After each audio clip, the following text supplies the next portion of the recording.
Hello YouTube, it is Toy Adventures here again with another toy review. And today we're taking a look at something really awesome. Something I showed in a short way back when. Today they are finally out. We're taking a look at the Jurassic Park 1993 Classic. So this is the new Mattel line that is supposed to be based and modeled after classic Kenner Jurassic Park toys. This entire wave is meant to pay tribute to our original toy line. And we're going to start out with the vehicle. Now we have obtained the Alan and Gallimimus and the Ian and the Dilophosaurus. The T-Rex is not in stores yet, but we do have this awesome vehicle called the Track and Explore vehicle set. It comes with a modified Ford Explorer, as you can see here, and this really vibrant blue, very darkish blue, and bright yellow color scheme going on with some black striping. And what this is actually based off of a prototype Kenner toy. I'll go ahead and show that on screen now. That is what they were going to originally release back in 1994, I think, or still 1993. But things fell through and it didn't quite happen. That was going to come out in season 2 of Jurassic Park, on the same wave that came in with the Demon and the Utah Raptor and all that good stuff. Well, this was supposed to go with that, but it didn't quite happen. And when Mattel decided they wanted to do a line perfectly just paying tribute straight to the toy line that started all of our obsessions with dinosaurs and this whole franchise, well, they said, you know what? Instead of redoing the vehicle we've already made and doing vehicles we've already made, like the Jeeps and the Ford Explorers, why don't we pick something a little more spicy? And so they took the Ford Explorer, modified it to make it into something different, and also gave it a new paint scheme. So now it has this cannon on the back and a completely new look, some added parts, and it looks amazing. And we also get a Scutosaurus. I believe this is also based off of a prototype. I can't tell quite off the top of my head which one it is, but I can tell it is supposed to be based off of something.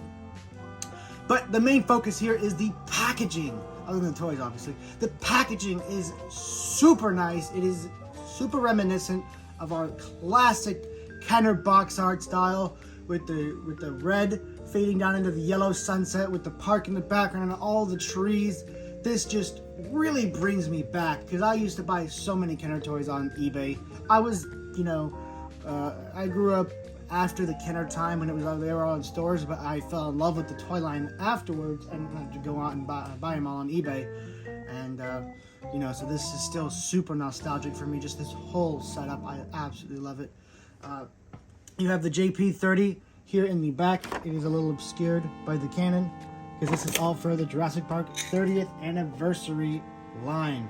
So taking a look here at the sides of the box, this is where it really gets good, because the Kenner tributes just keep coming. This is pretty much identical to how a Kenner box art would have looked from the back. I'll go ahead and show you guys another picture of one of, just like a random one, I guess the TUX box art. And you can just tell how this is exactly like that, with the nice diorama shot with the Scutosaurus here displaying the toy. Only thing I think they could have done more to make this look more like a Kenner shot is add some of the other figures here, like the Ian and the Alan figures in there, because Kenner love to do like diorama shots with a lot more products to encourage you to buy more. And I feel like that's what they should have done here. That would have really added to the Kenner tribute. And then down here you have exactly what Kenner would have done with the different little other toy sets. We have Ian and Alan. We have those two to review soon. But, obviously in the Kenner line, there was way more entries, so there was much more options down here. But this has just begun, so this will expand, hopefully. And taking a look at all the features, it says rotate and launch. So this rocket launcher can actually rotate to the side and up and down. That is pretty interesting. Capture gear included. So this is like those little snares that they would put around the neck, famously used in The Lost World against the Pachycephalosaurus. And this little roll cage guard for the windshield also levitates, lifts up. Not sure why. I guess dino damage, or just lifts up because it wants to. Not entirely sure why, but it is cool nonetheless. And then we get Scutosaurus. Fortunately, we still have the stupid scan gimmick. They didn't sacrifice it for this line, but who knows? And yeah, we're still waiting on that red Rex. So, taking a look at the side of the box, it's just another beautiful Jurassic Park logo. That's what I love about this. It's not Jurassic World logos, it's Jurassic Park logos. That is such a beautiful logo to see, especially to see it back on shelves again. Ooh, this has me excited. I just love this. I kind of want to get one more just to keep it in box. But we got to open this one to take a look at it. So let's go ahead and crack this thing open. And here we have everything out of the box. We get this new Ford Explorer, which is actually super dope. Cool thing to note, both doors do open. I know I have to point that out because some vehicles love to do the thing where they have the front doors open, but not the back doors. And there's perfectly good seats in them too. And all the car toys I've seen where the back doors don't open, there's perfectly good seats for action figures to sit back there. They just don't open them, and there's no reason why. But this one does, so this is automatically an awesome, awesome vehicle. The little windshield guard does roll up. We have a really cool little picture of a dinosaur here, but due to the angle it is at, it kind of looks like Kermit or something. Like Barney. It looks really goofy just because of like the front facing angle and just the nature of it. I don't know, I think they should have just put a Jurassic Park logo right there personally. It looks a little silly. Coming up here to the front, it looks a little weird with these grills not painted. I might go back and do that myself. My sticker right here is not properly applied, as you can see. The sticker that is supposed to be for this little light right here has peeled up and is not fully applied. Here we go. Fix it. So, looking really dope here. I really like this thing. This little cannon up here can extend. Oh, you flip it up like that, and then I think you flip this up. Yep, just like that, and you get a very Kenner-esque big old blaster there at the top. And you get this nice big Kenner-esque big old red missile. I hope it's in. Alright. Let's go. So that is really cool. And due to the fact that it rotates, and this also rotates, you can really get a ton of angles on this thing. You can have it like this level 2 scenario. Lower it down, have it have like a level 1, and then if you really want to get something far away or a big dinosaur, you can crank it all the way up. Oh, it's a little confusing. To level 3, and that gives you the maximum amount of extension. Other than that, you'll notice at the top what is supposed to be the window of this thing. It usually has a top window. They have just put plastic over that. There's nothing there now. No detail in the lights either, which is a little weird. But I guess that could be, explained away as this not being a tour vehicle. This is now I guess, assault vehicle. So they need to get rid of all the windows that they don't absolutely need and barricade the ones that they do need. And back here, you do have some more figure storage, some more detail. 07, nice little Jurassic Park logo.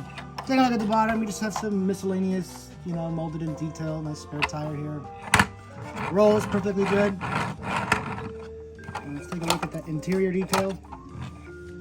Looking pretty good.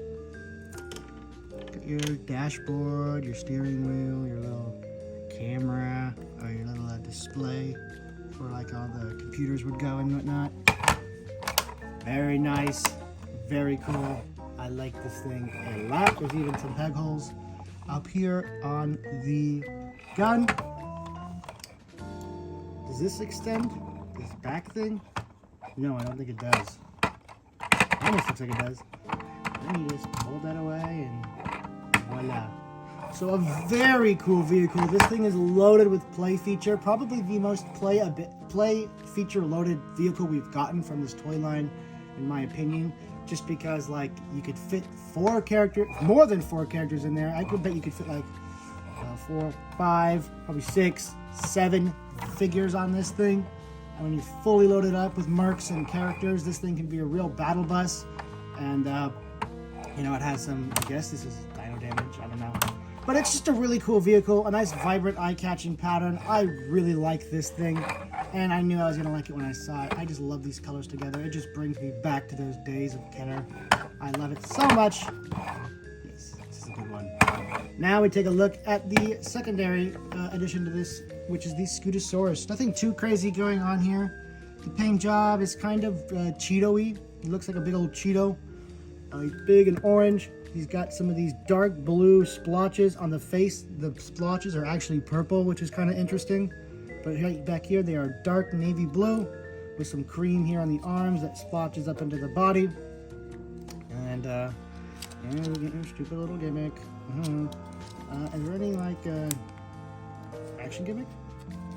I don't think there is. I think this is just your basic attack pack toy, which I almost prefer more because the posability in the neck and the posability you get is not wasted on an action gimmick. It's just posability. So I actually like this guy. He's solid. His paint scheme's a little too eye-catching for me, but I think that's because it's supposed to be harkening back to Kenner, and Mattel just using their basic 3 to 4 color scheme design made it work.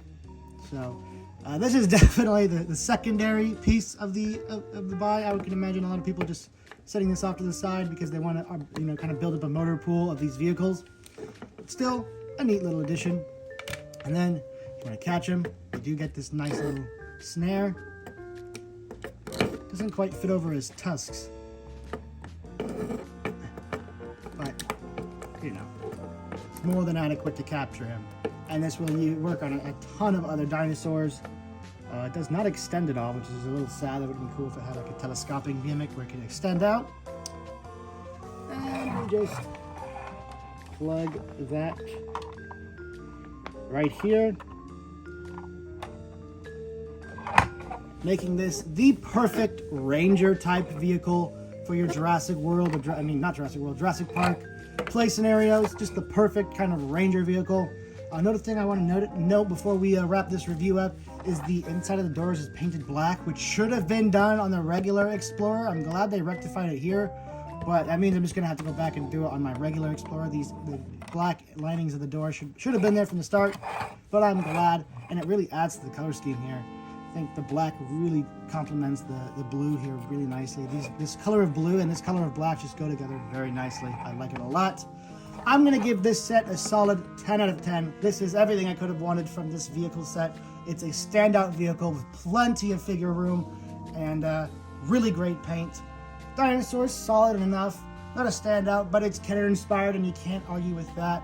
Comes with cool accessories. Doesn't need a human to stand on its own. You have humans at home. Just loaded this car up with them and off you go. So guys, next review will probably actually be G.I. Joe Falcon. I have them coming in the mail today. Tomorrow will be the Hammond Collection Ankylosaurus and the other two, the Ian Malcolm and the Dr. Grant from this wave. And I think we also have an Easter video planned, but I'm not too sure. We're working on that right now. It's been kind of hectic here, so we haven't been able to work on as many projects as we'd like to. Just a lot of personal things coming up, and it's just been crazy for us. So we are doing our best. And guys, I thank you so much for watching. This has been Toy Adventures, and we will catch you guys later today. Peace!